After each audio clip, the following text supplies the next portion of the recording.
olmuş. Ağlı dünyanın payanı olmuş.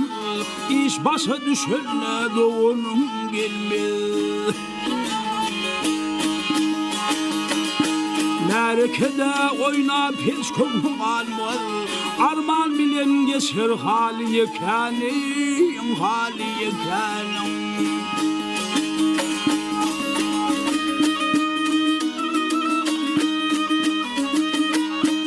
Ağrıya keydin bilinmediği şey elinde mal olmaz. Gönlünü hoş ey, gönlünü hoş ey. Yastık çekip yatsa ağırsa başı, gözünde kal yaş dolu yıkanım, dolu yıkanım.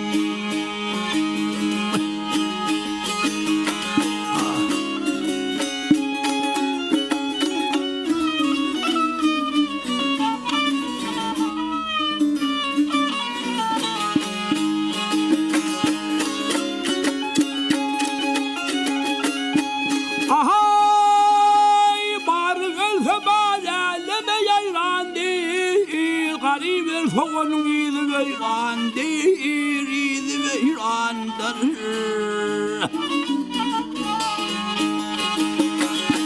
Bu işe akıl huşum hayrandır. Ağırdır külfettir yolu yekanim, yolu yekanim.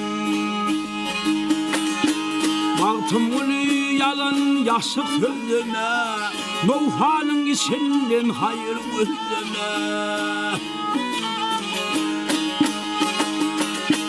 Aytın derdim hiç kiminden gizleme. İl ulusul dostu yar yekanim, dostu yekanim. Dağı Leyli